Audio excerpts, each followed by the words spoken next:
is the medical industry's worst nightmare. It's an inexpensive cure for expensive illnesses. Wayne Greene, W2 Never Say Die.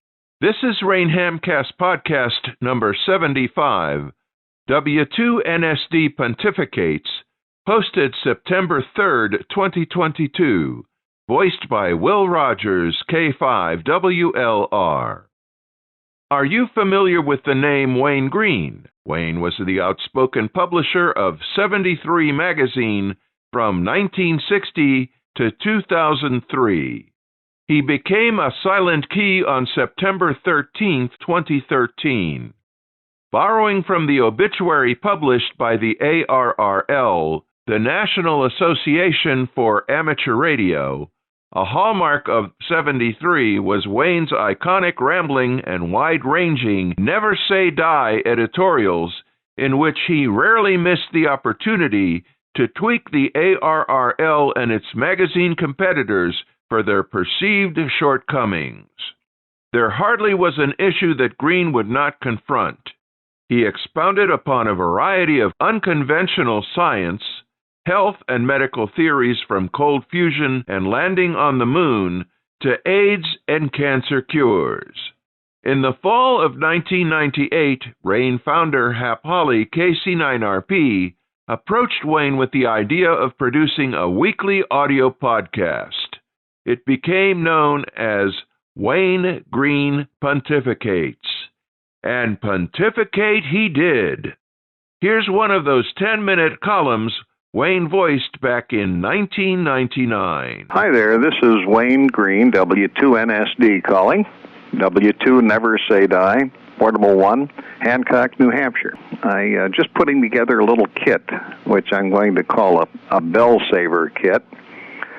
And it will include a cable, which will connect the earphone output of a radio, an AM radio, of course, to the VCR input for audio, so that it's possible to record the Art Bell Show every night on a VCR tape, on a videotape.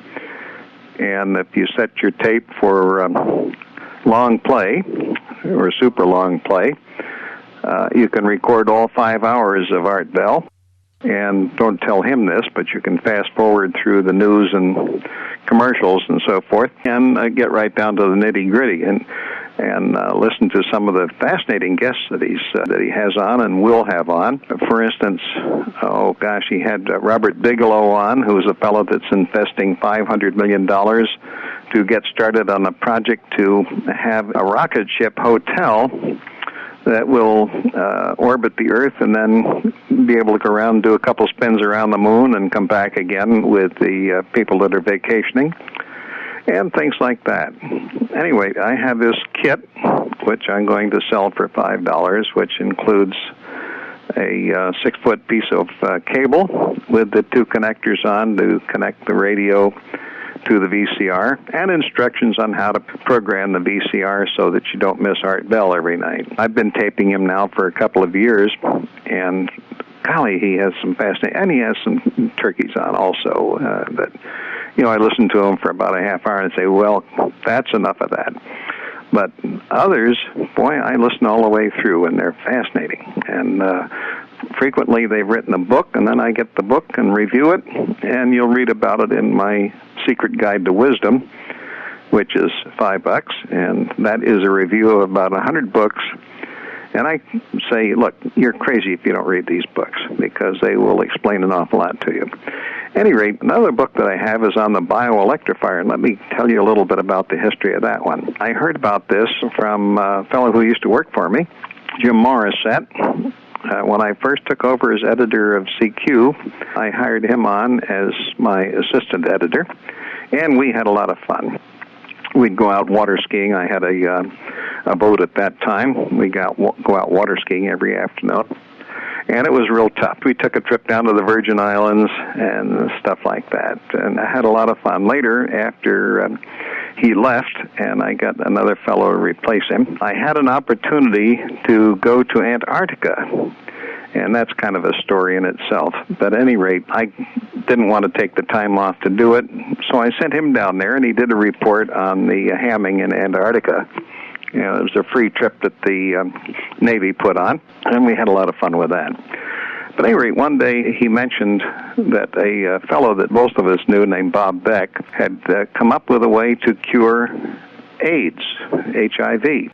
And so I called Bob, and he said, sure, and he faxed me a bunch of information on it, including copies of articles in a couple of magazines that said that the two researchers at the Albert Einstein College of Medicine in New York at Yeshiva University had discovered that serendipitously surprised them that if you pass a small microelectric current through the blood, that it prevents the HIV from replicating and kills it and prevents it from attaching itself to the white cells and so forth.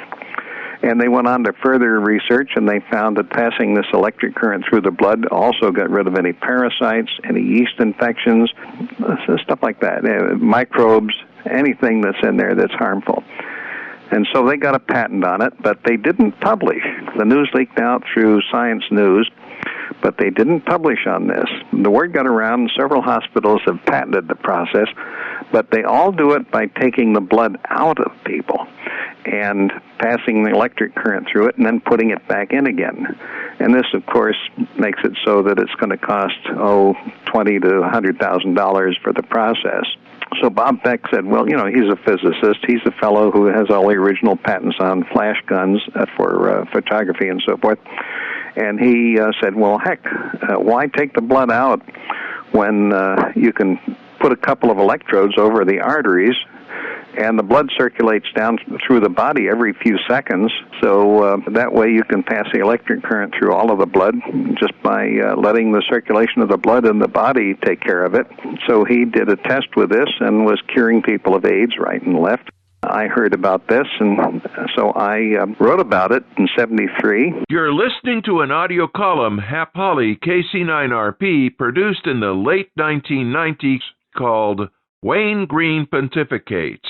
It was voiced weekly by the iconic and outspoken longtime publisher of 73 magazine, Wayne Greene, W2NSD, Never Say Die. We'll conclude this column after you identify your station. This is Rain Hamcast Podcast number 75, posted September 3rd, 2022. I'm Will Rogers, K5WLR. We'll be right back. I've published 2 articles on how to build the little unit which develops about 40 to 50 volts required and reverses the current so that the resistance doesn't build up in the body, and called a bioelectrifier. And Miller built the units, and he's got boards available and so forth, and I published that in a couple of issues of 73. Those issues, of course, quickly sold out, so I've reprinted those articles along with the original Beck circuit in a booklet for $10, which is called the Bioelectrifier Handbook. What is it doing? It is curing all kinds of things. It's amazing, and of course, this is the medical industry's worst nightmare. It's an inexpensive cure for expensive illnesses. Getting the word around is very difficult. I've approached AIDS support groups and said, look, there's a simple way of curing AIDS, and they scream at me and get all excited and upset. AIDS is incurable, they scream. AIDS is incurable. Well, their whole stick is based on that. And the idea that it can be easily cured is their worst nightmare. So they're not particularly interested in that. I've tried to get some hospitals to do some tests on that. A fellow that I met who's the head of research at one of the largest hospitals in Canada, and I've tried to get him to do some research and to test this. I think he was afraid of the repercussions of doing that. He wouldn't do it. Now, does it work? Well, I got a letter just a couple of days ago from a woman. She says, I'm 75 years old. I got a bioelectrifier, and my doctor couldn't believe what happened on my last visit. And he took a second set of x-rays, and he said, my gosh, your cancer is completely gone. And I'm getting reports like this frequently of cancer being wiped out. Now, what I think happens is that the bioelectrifier gets rid of all of this terrible stuff that's in the blood, parasites, yeast, fungus, microbes, viruses, and so forth, and allows the immune system to come up to industrial strength.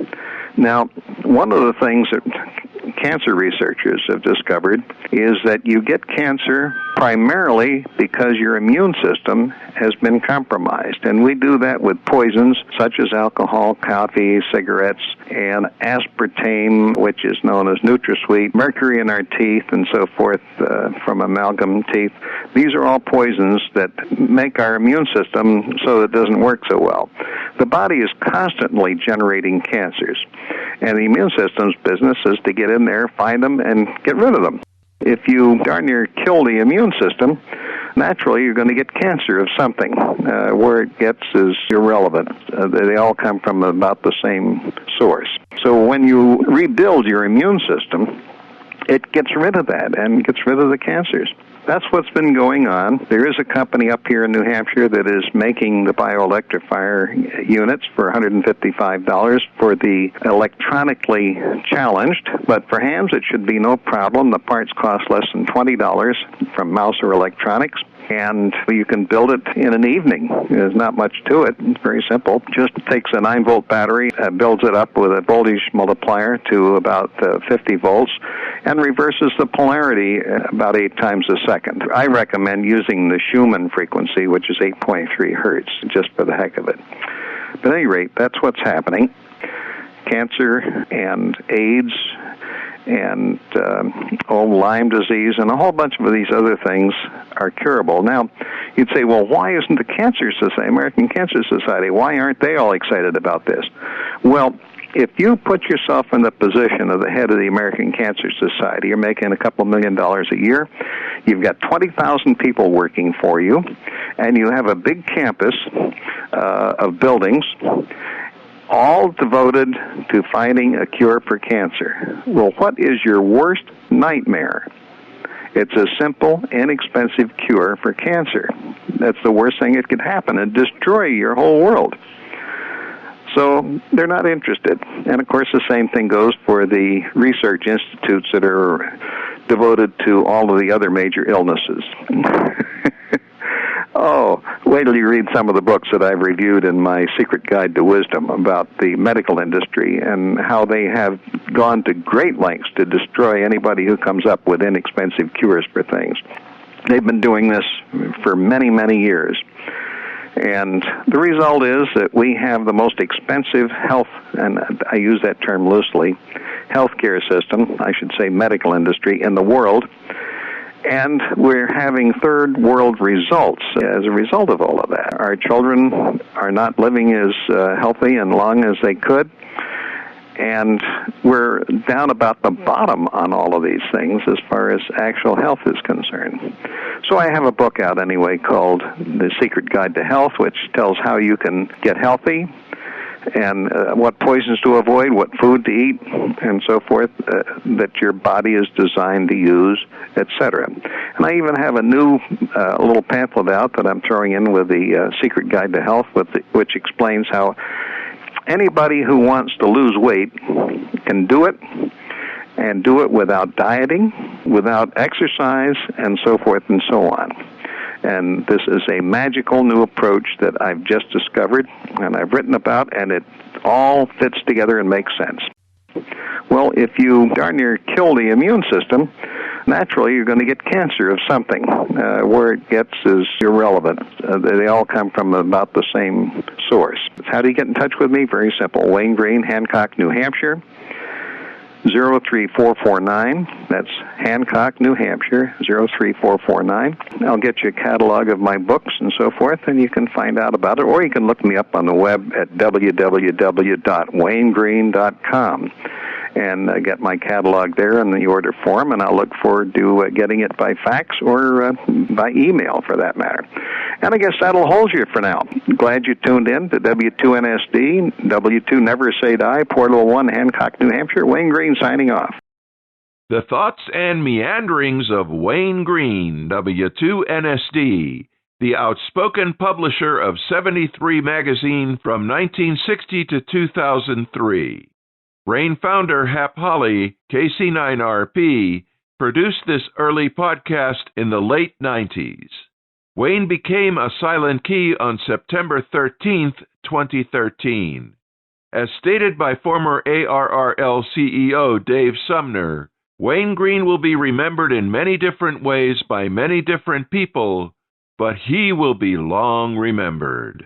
RAIN founder Hap Holly, KC9RP, edits and produces this bi-weekly ham radio Hamcast without monetization. Your support via PayPal and feedback on the rainreport.com are appreciated. Copyright 1985-2022 RAIN, the Radio Amateur Information Network. All rights reserved. RAIN programming is made available under a Creative Commons license. You are encouraged to download, share, post, and transmit the RAIN Hamcast in its entirety via amateur radio. RAIN Hamcast podcast number 76 will post September 17th, 2022. Thanks to Tom Shimizu, N9JDI, for posting a not-for-broadcast version of these podcasts via the RAIN Report channel on YouTube. Very 73 from RAIN. Keep on hamming.